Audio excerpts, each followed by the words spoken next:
Gracias, presidente. Señorías, buenas tardes a todas y a todos.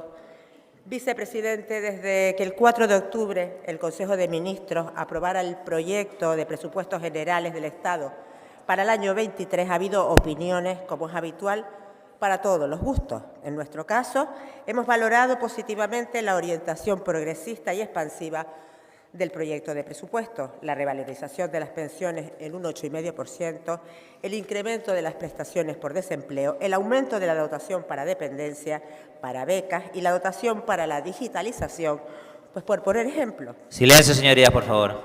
Pero dicho esto, también hemos sostenido que el tratamiento que se da a Canarias en estos presupuestos supone un retroceso respecto a la ley presupuestaria del 22. En aquel presupuesto, gracias a las enmiendas negociadas y presentadas por Nueva Canarias, por nuestro diputado Pedro Quevedo, se aportaron más de 100 millones de euros para Canarias, en unos casos dotando y en otros mejorando las partidas destinadas a garantizar el cumplimiento del REF. Desde Nueva Canarias también hemos afirmado, a diferencia de otros, que las leyes de presupuestos generales del Estado del 17, del 18, del 21, del 22 y el proyecto de ley del 23 han sido importantes y buenas para Canarias. Cierto es que unas mejor que otras, pero eso sí, buenas e importantes por su contenido, por los recursos económicos que vienen para las islas y por las afecciones a nuestro fuero, pero nunca, jamás, por quien las propusiera ni por quien las apoyara. No obstante, recuerdo que en el año 22, Coalición Canaria, pues por ello nos calificó de sometidos y de felpudo al gobierno estatal. Pero insisto, a diferencia de otras formaciones, porque están los que han mantenido una única posición basada en el frontal rechazo a las cuentas y otros que parecía que también las rechazaban, pero no tanto. Y es que, vicepresidente, lo que sí que nos ha llamado poderosamente la atención es el radical cambio de tercio de una formación que, mientras en octubre decía que el proyecto de presupuestos generales del Estado para el 23 hipotecaba el presente y el futuro de las islas y de los canarios y canarias, que eran unos presupuestos que daban la espalda al archipiélago, que no tenían en cuenta la agenda canaria, que vulneraban nuestro régimen económico y fiscal y que seguían alejando a Canarias de la media estatal. Además, que criticaban que el Gobierno de Canarias mirara para otro lado ante la RIP Balear, que ponía en riesgo el trato diferencial de Canarias, y que con esta actuación el Gobierno central pretendía despojar al archipiélago de unos derechos consolidados por su condición de región ultraperiférica para aplicarlos a Baleares, repito, tras esa firme posición frontal y estas llamativas declaraciones en el mes de octubre, pues en el pasado mes de noviembre, donde Diego, dan un giro de 180 grados en su discurso y resulta que los presupuestos que antes eran malos, bueno, ¿qué digo malos? Eran malísimos, pues para nuestra tierra, esos que hipotecaban nuestro futuro, ahora son unos buenos presupuestos que sí cumplen con Canarias. Y yo le pregunto, vicepresidente, ¿es que acaso ya no figura el REF Balear en los presupuestos? ¿Es que las partidas del REF ahora sí están dotadas como corresponde? ¿Es que las medidas contra la inflación ahora sí están llegando a Canarias en la misma medida que en el resto del territorio español? ¿Y la inversión en Canarias ahora sí cumple con la media de la inversión del Estado? Y esta solicitud de comparecencia, vicepresidente, es para que nos exponga qué es lo que ha cambiado en el proyecto de ley de presupuestos generales del 23 tras su aprobación por el Congreso de los Diputados y la incidencia para Canarias de estos cambios y me alumbre con todos estos cambios, porque es que a lo mejor yo estoy ciega o me he quedado ciega, sorda e incluso muda y no me he podido enterar de nada. Muchas gracias.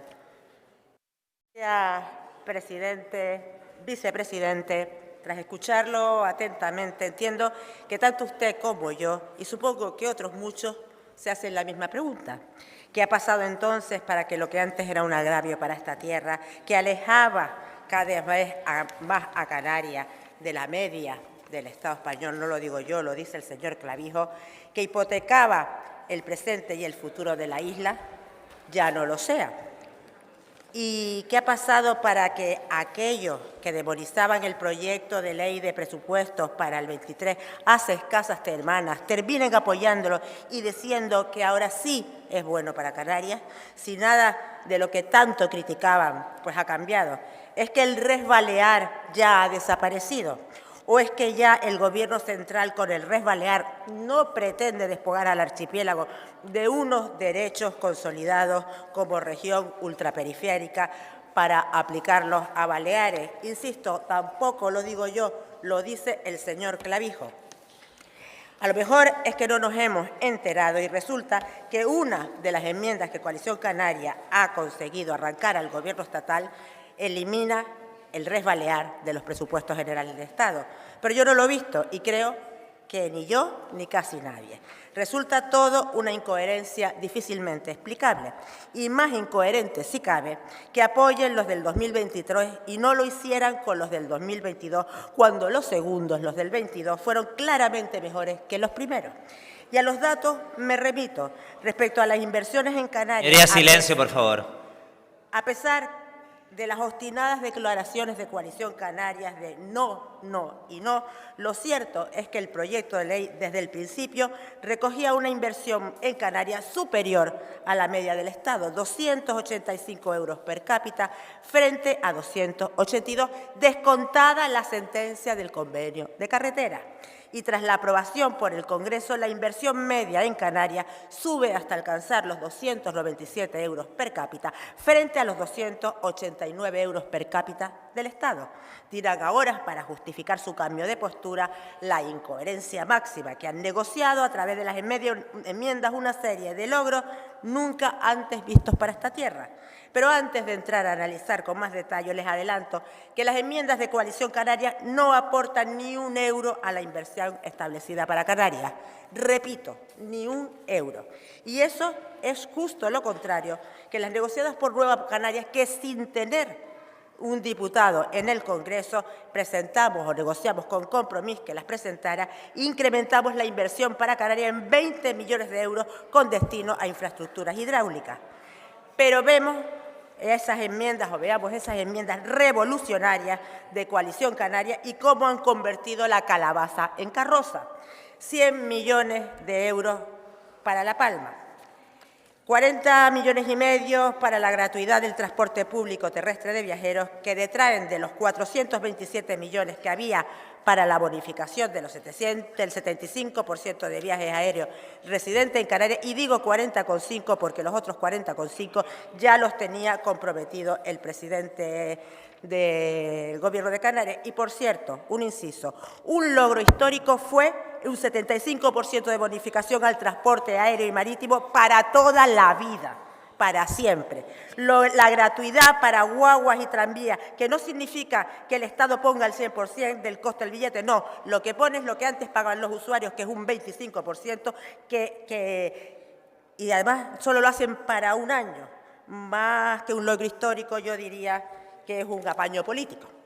10 millones para el sector de plátano, igual que lo que logramos en el 22 Nueva Canarias. 8 millones y medio para diversos programas del RES distribuidos, pues en 3 millones para las universidades, 4 millones para becas para traslado de estudiantes, 1 millón para residuos y economía circular y 500.000 euros para la promoción comercial internacional. Y con una simple suma, vemos que en los presupuestos generales del Estado de 23 hay para los programas del RES 29 millones y medio menos que para los del año anterior, del 22. Y, sin embargo, Coalición Canaria votó en contra de los del 22 y sí a favor de los del 23. Sí, menor dotación para Canarias, pero un voto a favor. Insisto, todo muy coherente. Pero además de estas enmiendas, Coalición Canaria ha negociado una bonificación en los ejercicios 22 y 23 del 60% del IRPF a los contribuyentes con residencia habitual efectiva en La Palma. Eso sí, muy a su estilo, sin progresividad, sin distinguir entre las rentas altas y bajas y sin distinguir entre los afectados por la erupción y los que no están afectados por la erupción. Y además un 60% tanto sobre el tramo estatal del impuesto como sobre el autonómico. Eso sí, sin contar con Canarias, con el Gobierno de Canarias para su negociación. Porque si hubiesen contado con Canarias, con el Gobierno y con el resto de los grupos parlamentarios, hubiésemos apoyado la bonificación del impuesto a las rentas medias y bajas, pero no a las altas, y sí a los afectados, pero no a los que no fueron afectados. Y les hubiésemos indicado la necesidad de negociar con el Estado una fórmula para que la merma de los 30 millones de euros en ingresos que va a suponer esta bonificación no se produjera. Yo le pregunto, vicepresidente, qué fórmula le ha planteado el Gobierno de España para restituir dicha cantidad a las arcas autonómicas, porque si no, lo que ha conseguido Coalición Canarias, lo único que ha conseguido es detraer 30 millones de las arcas públicas para todos los canarios, para dársela a los palmeros que tienen rentas altas y a los que no están afectados por la erupción. Por último, y con respecto a la disposición sobre la compensación de los costes del transporte de mercancías, tal y como me comenté en el pasado pleno, entiendo que lo que se hace es debilitar el contenido del artículo 7 del REF, porque mientras antes se recogía la creación de una comisión mixta entre la Administración General del Estado y la autonómica que efectuaría el seguimiento y evaluación de la aplicación del sistema de compensación al transporte, ahora pasamos, por obra y gracia de esa negociación, a una comisión que analizará la posibilidad de alinear el coste subvencionable con el coste efectivo y real abonados por los beneficiarios de las compensaciones. Y repito, la posibilidad de alinear. O sea que hemos pasado de silla para barda. Pero bueno, a pesar del no, no y no de octubre, resulta que ya es sí, sí y sí, y se cumple con la inversión media y los presupuestos estatales ya no alejan a Canarias del resto de España y, por supuesto, ya no maltratan a Canarias. Silencio, señorías, por favor. Concluya, señora González. Así, insisto, no lo digo yo, lo afirmó su propia representante en el Congreso, en Radio Nacional de España, que iban a apoyar los presupuestos porque ahora sí cumplían con Canarias. Como verá, insisto, nuevamente muy coherente. Y con todo, vicepresidente, yo le pediría nos diera su opinión respecto a todas estas cuestiones, porque, oye, a lo mejor son muy lógicas, pero sinceramente, desde mi grupo parlamentario, desde mi formación política, no entendemos o no acertamos a verlo. Muchas gracias.